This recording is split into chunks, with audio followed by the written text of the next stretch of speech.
Siapa yang bangga sebagai anak Indonesia?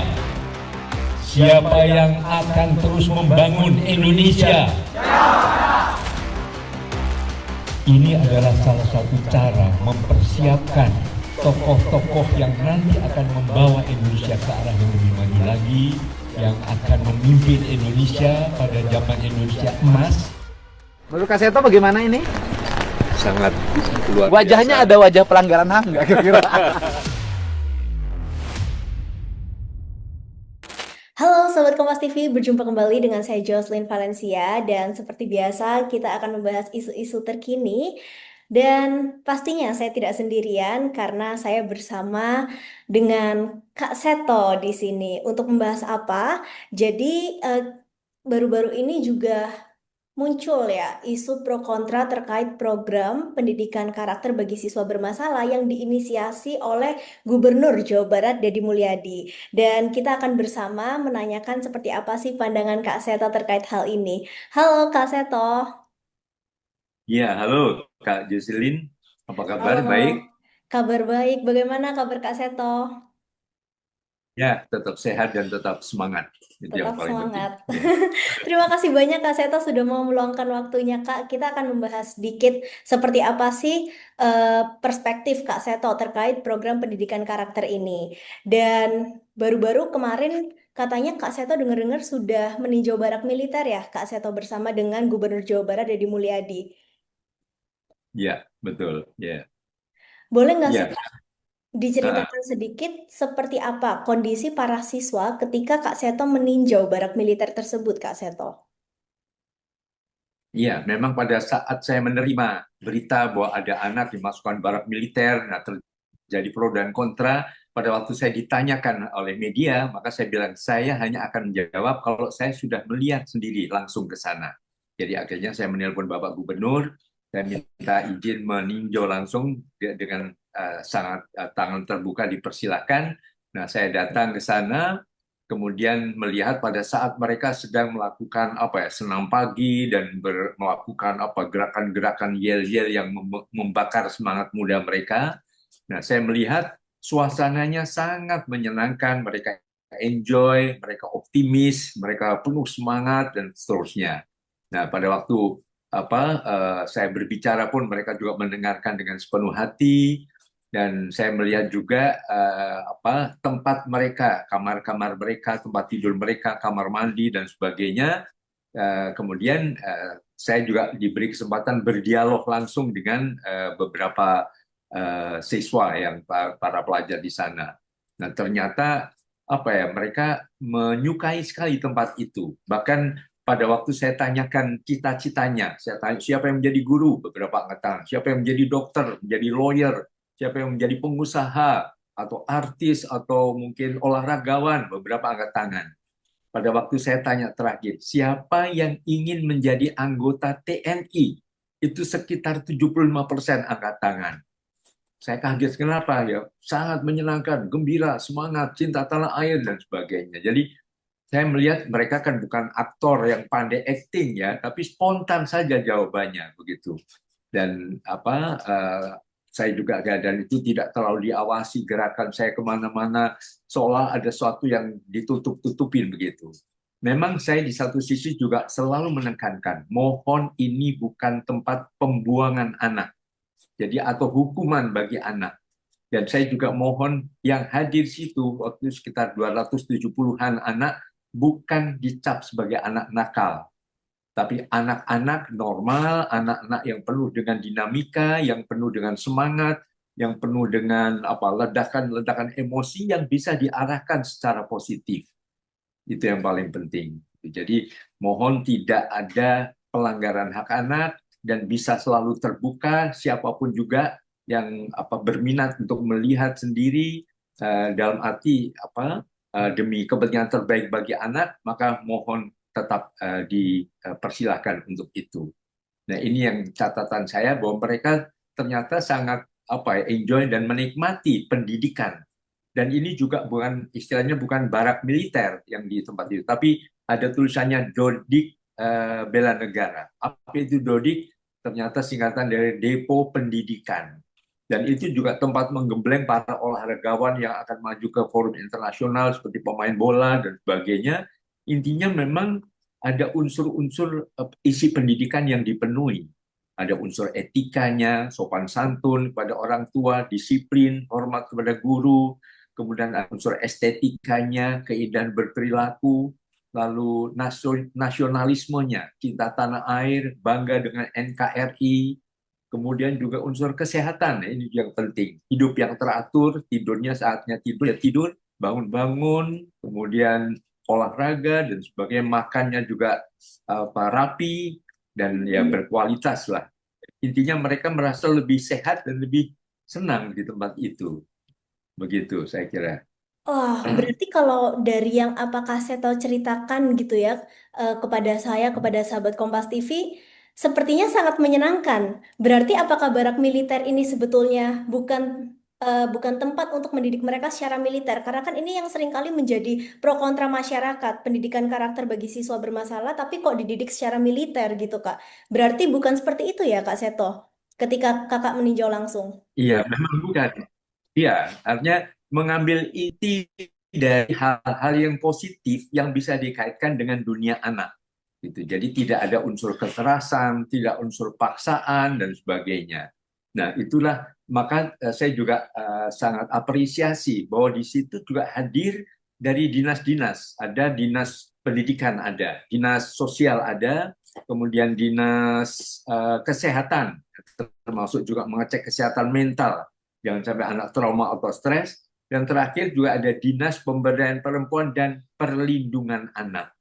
Jadi betul-betul hak anak dipenuhi untuk betul-betul demi kepentingan terbaik bagi anak, demi kesehatan anak, bukan untuk penuh dengan tekanan atau hukuman yang membuat anak menjadi menderita dan trauma di situ. Begitu. Oh, jadi memang cukup lengkap ya yang disediakan dalam program pendidikan karakter bagi para siswa ini di tempat tersebut, Kak Seto. Ya, intinya saya hanya mengingatkan kepada Kang Dedi bahwa mohon betul-betul dijaga jangan sampai terjadi pelanggaran hak anak. Sehingga betul-betul ini for the best interest of the atau demi yang terbaik banget. Jadi ramah anak, tetap dunianya adalah artinya pemahaman definisi anak adalah 18 tahun ke bawah kan, termasuk anak remaja begitu. Jadi intinya yang saya catat tadi ada isi pendidikan, kalau dari 5 isi pendidikan yang ada, unsur etikanya ada, estetikanya ada, unsur nasionalismenya ada, dan unsur kesehatannya ada. Yang kelima ini kan unsur iptek, ilmu pengetahuan dan teknologi. Mungkin juga ada juga iptek misalnya memperkenalkan apa mengenai misalnya apa ya yang mungkin berkaitan dengan dunia militer. Tapi pemahaman militer kan sebetulnya kan untuk berperang kan dengan Ya. persenjataan. Nah, itu tidak ada dengan memegang alat senjata, menembak atau segala macam, itu tidak ada. Tapi tadi hidup teratur, hidup yang penuh dengan disiplin, tetap hormat kepada orang tua dan kepada guru. Ini yang ditekankan juga begitu.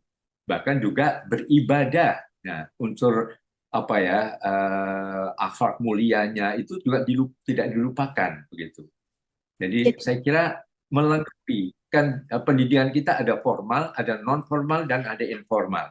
Nah, pendidikan formal saja tidak cukup, perlu juga dilengkapi dengan informal dalam keluarga, non formal ada kegiatan di luar sekolah dan di luar keluarga. Itu salah satu saja adalah dari dalam tanda kutip barak militer, tapi sebenarnya intinya adalah Dodik bela negara. Nah, bisa juga di sanggar-sanggar, anak dibawa ke sanggar musik, sanggar tari, sanggar nyanyi, atau di tempat pusat olahraga, hmm. bisa juga dibawa ke kegiatan-kegiatan lain misalnya di pertanian, itu bisa saja untuk melengkapi itu. Intinya demikian Kak Yoselin. Baik, kalau menurut Kak Seto sendiri ya setelah meninjau dan dari apa yang saya dengar begitu, sepertinya sangat menyenangkan gitu ya. Barak militer itu mungkin hanya sekadar tempat gitu dan tadi Kak Seto juga sudah mengatakan bahwa sebetulnya bukan barak militer dan tidak dididik secara militer. Nah, menurut Kak Seto sendiri, seberapa efektifkah program ini untuk menanamkan pendidikan karakter bagi para siswa bermasalah ini? Apakah nanti memang setelah mereka menjalani program ini dalam jangka beberapa waktu mereka akan berubah gitu atau mereka akan eh, sesuai dengan apa yang dicanangkan oleh Gubernur Jawa Barat Deddy Mulyadi untuk mendidik mereka secara karakter, secara sifat dan segala macam begitu, Kak. Ya, sebetulnya efektifnya pendidikan adalah tergantung lingkungannya. Pada saat mereka di Dodik bela negara sangat efektif ya. Tapi kemudian kalau mereka pulang ke tempat masing-masing, nah bagaimana keluarganya masing-masing? Maka sangat setuju juga mungkin dipertimbangkan mengenai undang-undang ketahanan keluarga. Jadi keluarga-keluarga mohon juga dibina juga. Karena keluarganya kemudian kompak, rukun, keluarganya juga penuh perhatian pada anak, ya ini akan sangat dilengkapi dengan pendidikan di Dodik Bela Negara. Tapi kalau keluarganya penuh dengan konflik, berantakan dan sebagainya, akhirnya bisa saja menjadi kembali frustrasi, akhirnya melakukan berbagai tindakan menyimpang. Dan selain keluarga juga lingkungan masing-masing, lingkungan RT RW-nya, lingkungan tempat tinggal anak itu sangat berpengaruh juga. Jadi sebetulnya ini adalah salah satu upaya untuk bisa melengkapi jalur pendidikan, tapi juga didukung oleh pendidikan informal dalam keluarga dan non formal di lingkungan tempat tinggal anak dan sekitarnya, termasuk juga di lingkungan sekolahnya. Jadi mohon ini juga diupayakan pembenahan di tempat-tempat lain yang ada di mana anak-anak itu tinggal. Jadi kalau ini terjadi di Jawa Barat, ya mohon keluarga-keluarga di Jawa Barat juga dibenahi semua menjadi keluarga yang rukun, yang kompak, kemudian lingkungan RT RW-nya, kecamatan, kelurahannya juga diciptakan yang betul-betul layak anak. Makanya tetapi dengan kota yang layak anak, kabupaten yang layak anak, provinsi layak anak, kan kita menuju ke idola Indonesia yang layak anak, gitu.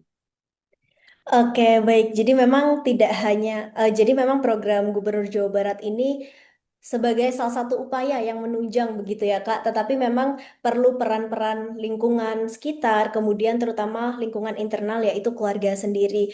Eh, Kalau boleh tahu nih, Kak, saran apa sih yang dapat Kak Seto berikan begitu? Bagaimana seharusnya peran dan tanggung jawab orang tua atau keluarga dalam mendukung pembentukan karakter anak, terutama dalam konteks pendidikan seperti ini?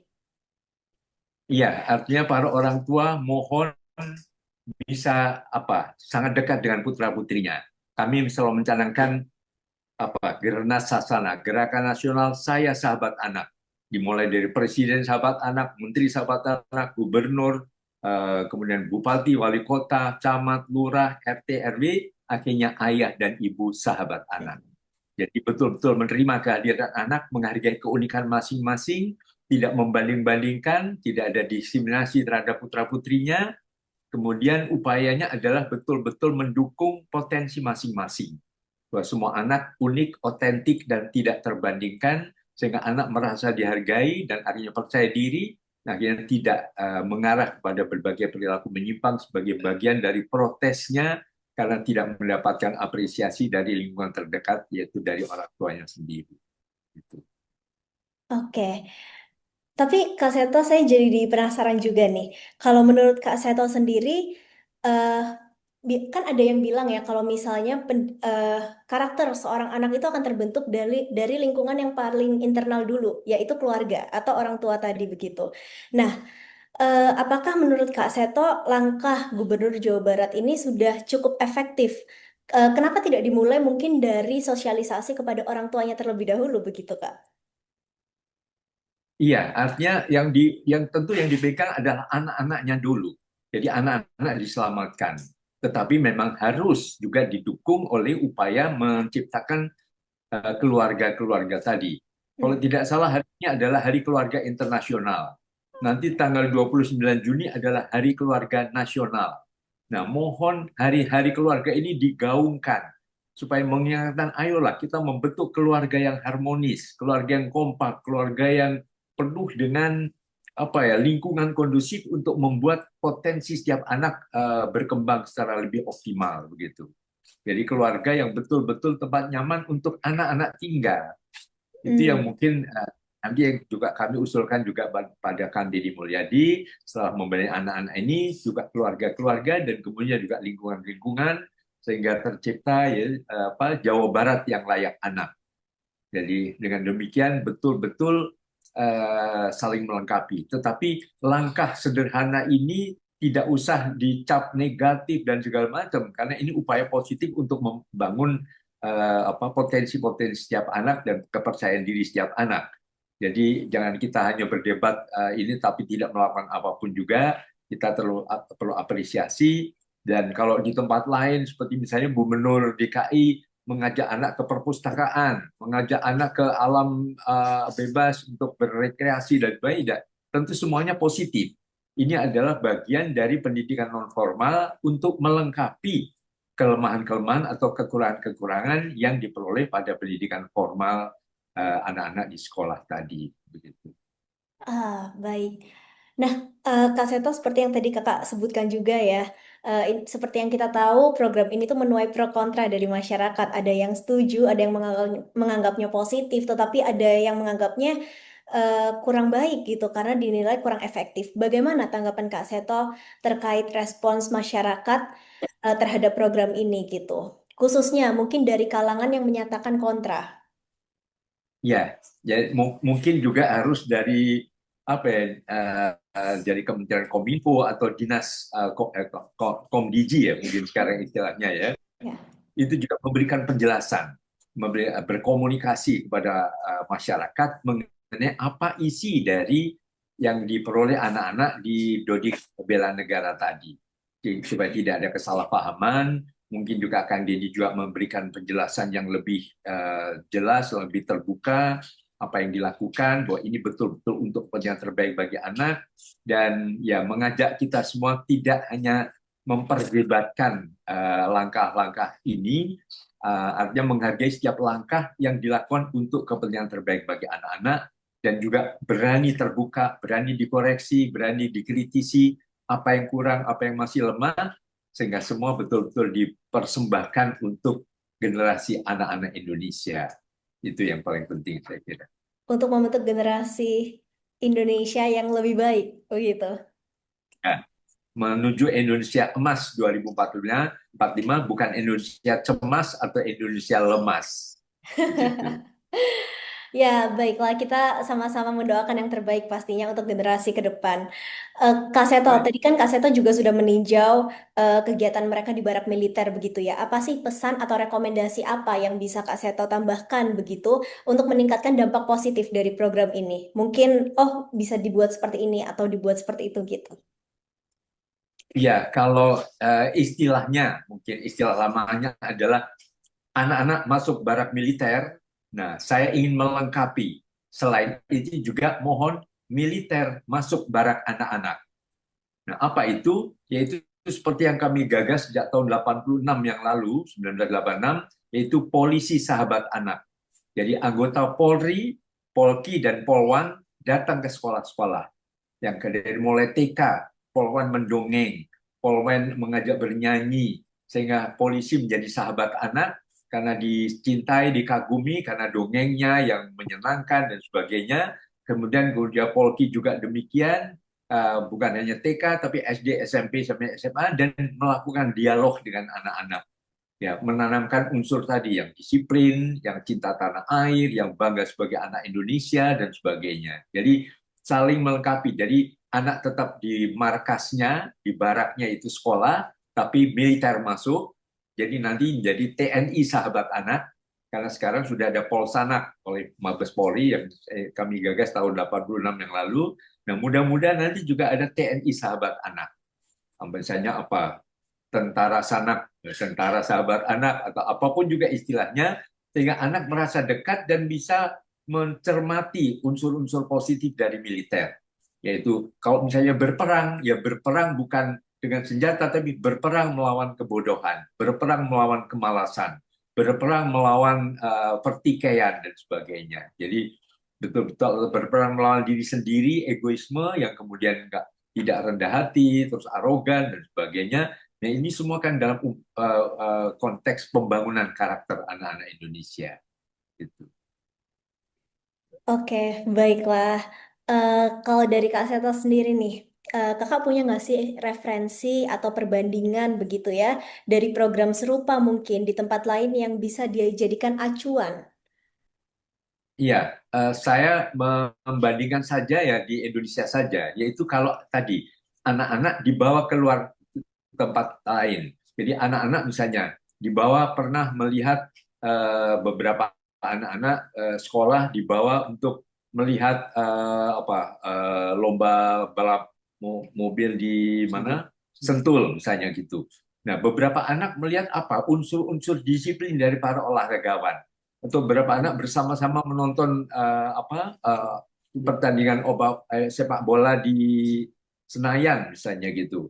Itu juga bagaimana mereka kok sehat, kok kuat ya karena unsur-unsur tadi, unsur olahraga, unsur disiplin dan unsur kekompakan para pemain karena kalau tidak kompak juga tidak saling bisa bekerja sama.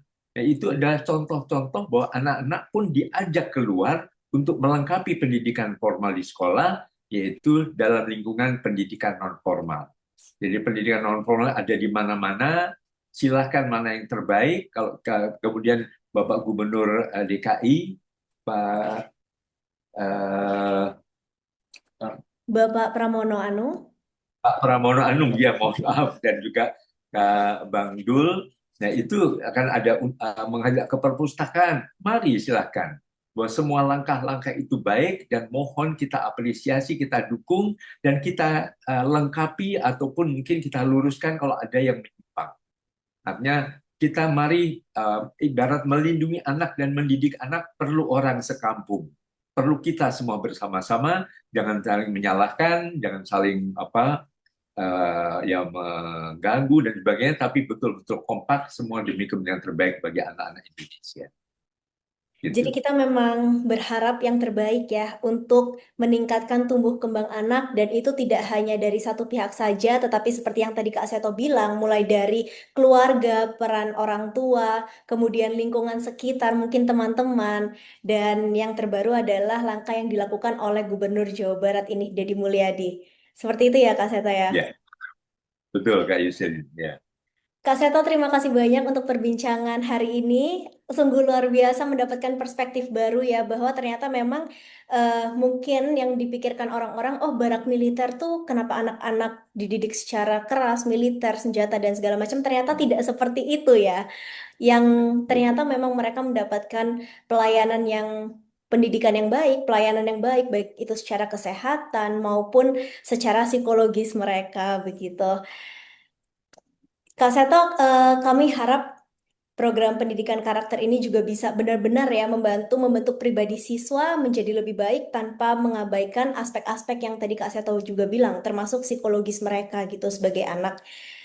Terima kasih banyak Kak untuk waktunya dan sampai jumpa di lain ya terima kesempatan Kak kasih. Seto.